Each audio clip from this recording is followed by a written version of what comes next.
Hello, and welcome to this brief lesson on resentment. I'm going to be giving you a guided exercise to do at the end, some journaling questions to work with.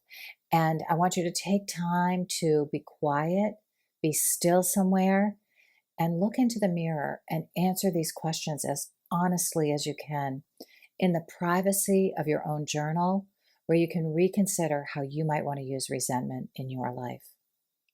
Have you ever heard the expression, holding on to anger is like drinking poison and expecting the other person to die? That quote from Buddha is so powerful. And the first thing I want to tell you about resentment is that resentment is actually anger. It's anger gone underground.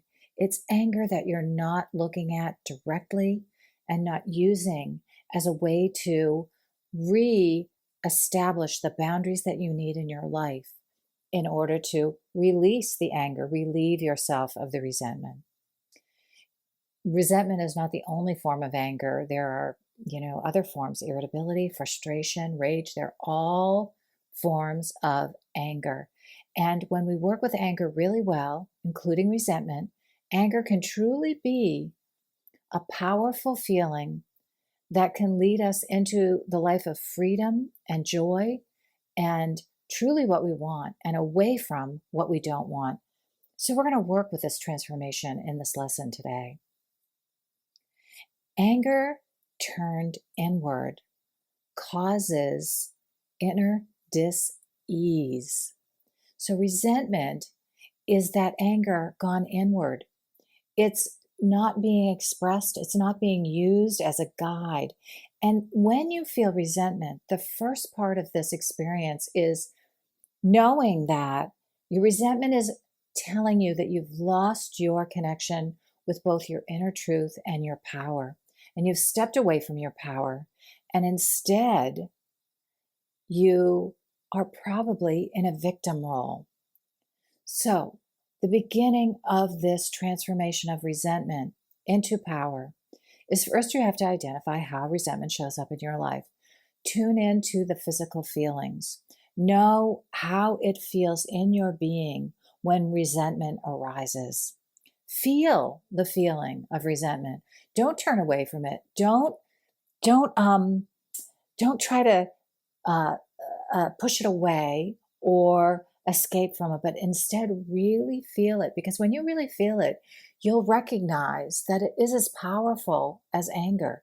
It is that emotion of anger, and its power can actually serve you.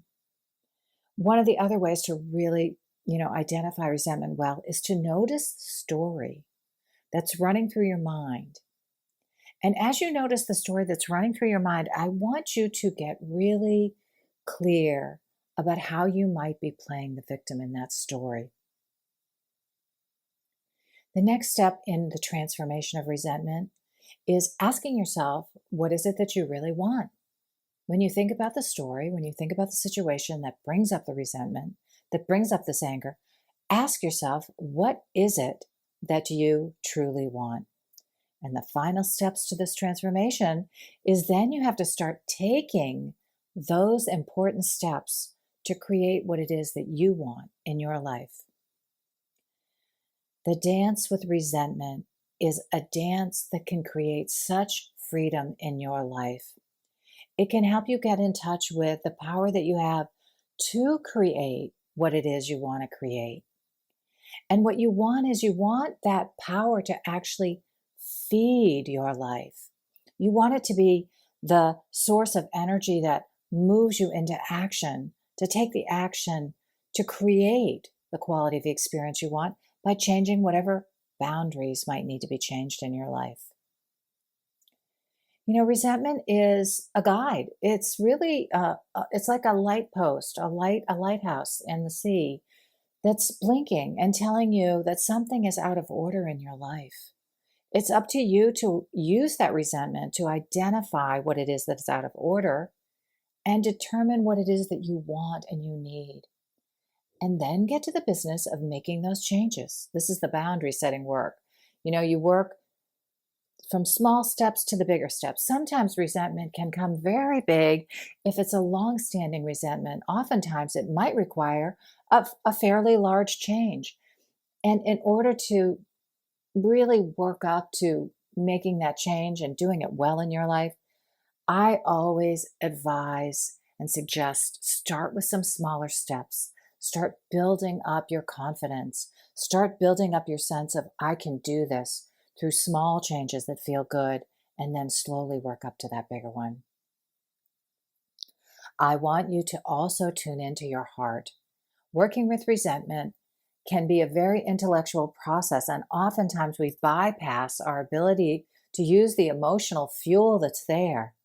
When you tune into your heart and you really feel all of it, what you also tune into much more readily is what it is that you really want, what it is that's out of alignment in your world, what it is that, where it is you're turning your power over to someone else or something else, and it's time to take it back.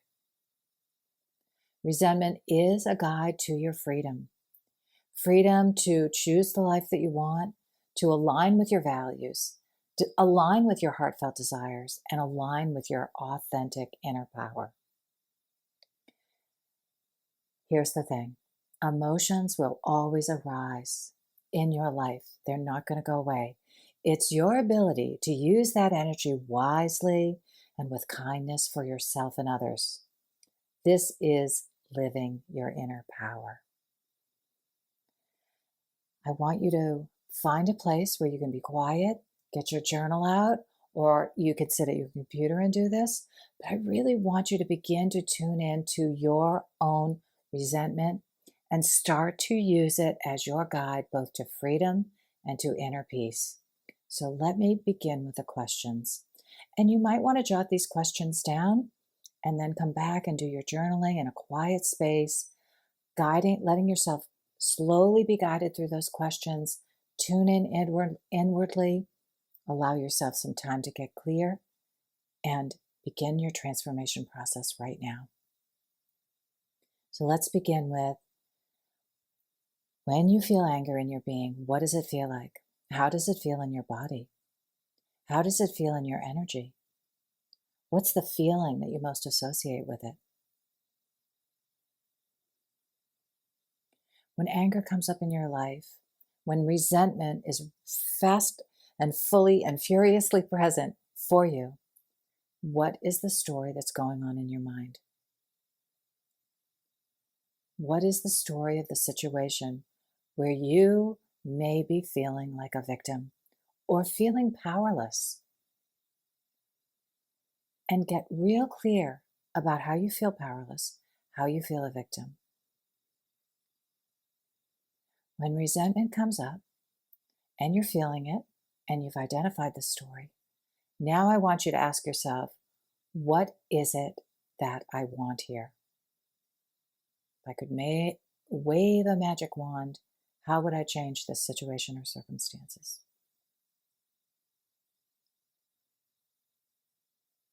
And once you've gotten clear on what you want and even why you want it, then a wonderful final step is to begin to identify the action steps that will start to lead you towards that you want. And take one small step at a time and don't stop until the transformation is complete. Thank you for taking the time to listen to this audio lesson. I hope you allow yourself some good space and some good time to truly sink into the process of answering those questions, getting clear, and transforming your resentment, your anger, into both a tool of freedom and a guide to get in touch with the power that you have to live the life you really want to live.